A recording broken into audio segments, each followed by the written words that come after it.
Chapter 1. Cheerful Mountain Goats. Read. There's snow on the ground in Colorado. It must be fresh because it's still white and fluffy, and it coats every pine bough at the side of the road. I haven't seen snow in a while, and I haven't seen snow on this road in 10 years. Read, my assistant's voice prompts. Are you still there? Yeah, sorry, go ahead. I'm listening. Sort of. What do you want me to do about the lunch tomorrow with those friends from Stanford? Sheila asks as I coast down the 2-lane highway in my rental SUV. Just postpone it. The curve of the road is so familiar, even after all this time. It's trippy. You postponed that lunch already? She points out. So I'm going to tell them to go ahead without you. That reservation at Four Palms shouldn't go to waste. Then why did you even bother asking me? I thought I'd give you the chance to do the right thing. I roll my eyes.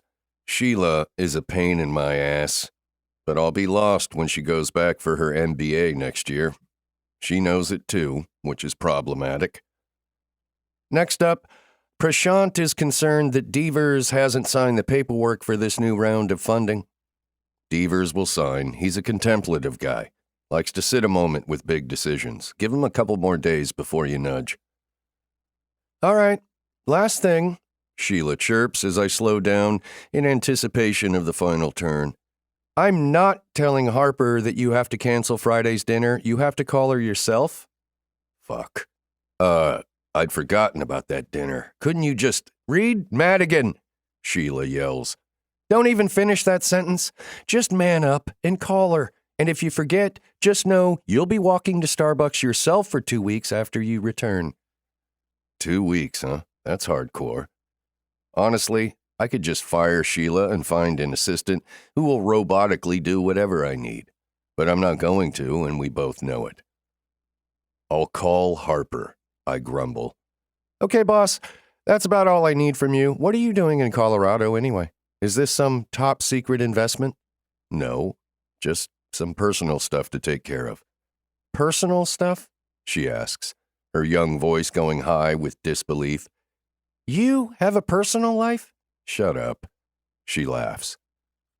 My father decided to sell the family business. I try to keep the irritation out of my voice, but it isn't easy. I'm the only one in the family with an MBA. But did my father consult me? No way. He just dropped an email bomb into my inbox yesterday. In 4 lines of text, he let my 2 brothers and me know that A, he'd gotten remarried, and B, he's planning to sell the mountain property that's been in our family for several generations. I'm really not sure how I feel about it. What kind of family business? Sheila asks. It's a ski resort. Sheila says nothing for a moment, and I wonder if the call got dropped. That happens a lot in the mountains. But then she gasps. Wait, really? Do you mean Madigan Mountain? That's the one. Doesn't make you Sherlock Holmes, though, seeing as it's named after us. God, you're a freak, Sheila says suddenly. Hey, haven't we talked about boundaries? Oh, please. There's such a thing as respecting boundaries, and then there's you. I've been keeping your calendar for 2 years, and you never mentioned your family owns the coolest boutique ski mountain in the country. I've never even booked you on a flight to Colorado before this morning. I didn't even know you were from there. I don't try to argue because she's right. It's weird that I never go home and that I don't spend a lot of time thinking about this place. But if she knew what hell it had become after my mother died, she'd understand. I mean, you went skiing at Whistler last year. That condo you rented was $2,000 a night, Reed. Why? It's complicated, I grumble. What? You're breaking up. It's complicated. You'll lose me in a second. The narrow mountain road passes between 2 tall ledges of rock. I can't hear at all.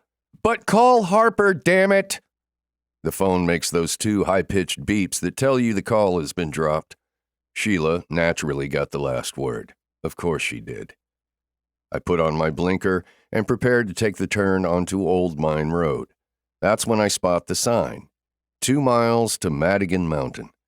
But it's not the low-profile carved wooden sign that used to stand here at the roadside. This one is new and bright and about 3 times larger than the old one. And I hate it on sight. A car behind me leans on the horn and I realize I'm stopping traffic. So I make the final familiar turn onto the steep and twisty road to my family's resort. The SUV downshifts as I begin the climb. There are rocky outcroppings on either side, alternating with stands of tall pines. It's only November, but the forest floor is white with snow. Hell, this road is still as familiar as my own hand. The sight of it puts an ache right into the center of my chest. It's like heartburn, I guess. Inconvenient, but ultimately survivable. I hadn't planned to reschedule my whole life in order to suddenly fly to Colorado and face down my past. And the higher the car climbs, the worse this idea gets.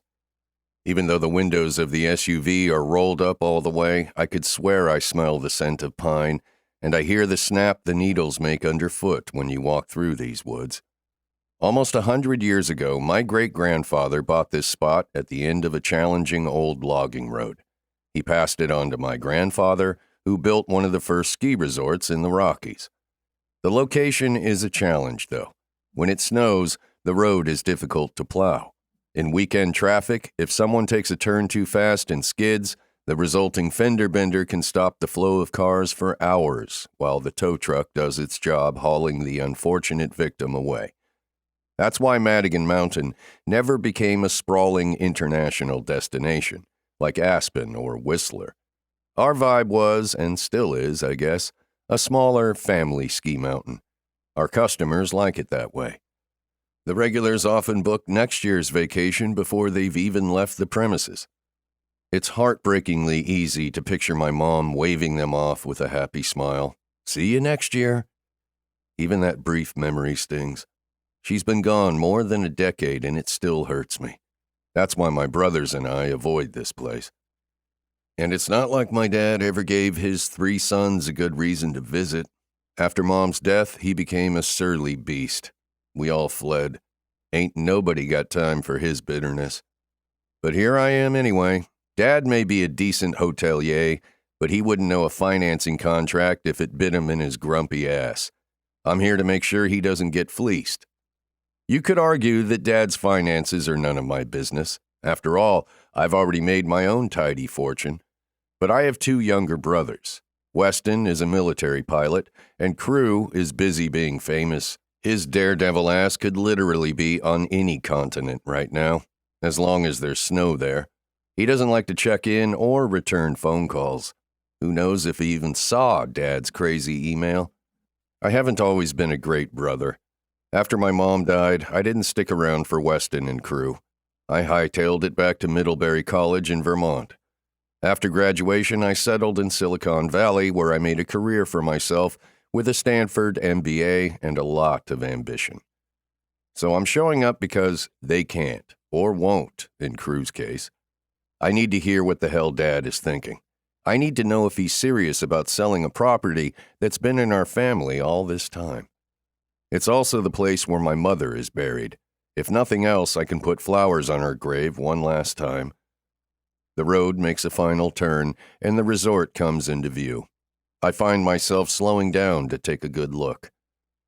The sprawling resort footprint hasn't changed much in decades. The stone lodge my grandfather constructed in the 50s is connected to a 3-story hotel that was added on later. That original lodge holds the hotel lobby, restaurants, and offices, and there are 50 rooms in the hotel. The resort follows a half-moon shape, with most buildings facing the mountain. Slanted, late-afternoon sunlight paints the snowy peaks a golden color. Down the slope is the big wooden ski lodge my grandfather built in the 80s. That's where the day skiers go to rent their skis, book a lesson, or buy a bowl of chili. And in the other direction, behind the hotel and beyond my current view, there's a spa, a heated pool, and a couple of hot tubs. There's an outdoor pavilion where weddings are held during the warmer months. All the buildings have peaked roofs and about 1 million shutters painted a color called Heritage Red. The summer after 8th grade, I painted a bunch of those damn shutters myself. For weeks, my hands were splattered with Heritage Red, and so were my shoes. But a guy has to earn money somehow, and there was a sweet pair of Rosignol skis that I just had to have. The rest of the resort spreads farther along the mountain's base. The foothills are dotted with 50 or so condo units that my family sold in the 90s. They have red shutters, too, which gives everything a unified appearance. I'm a little stunned by how gorgeous everything is. I'd honestly forgotten just how striking the rugged mountain range looks against the blue sky. The resort looks well kept, too. The shutters are as fresh as ever. The gravel parking lot is well graded and carefully plowed. My father had been such a wreck after my mother died that I wasn't sure what to expect.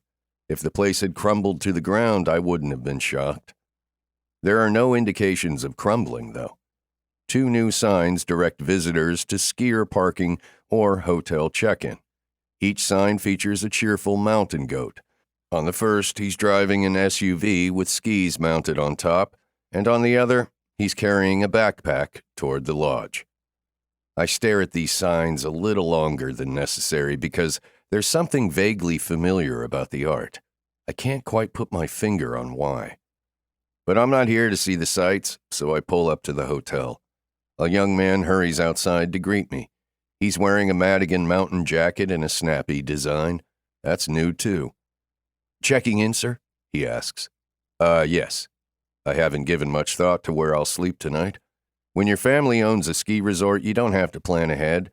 It's only November, so there's no way the place is booked. I suppose I could sleep in my old bedroom if I have to.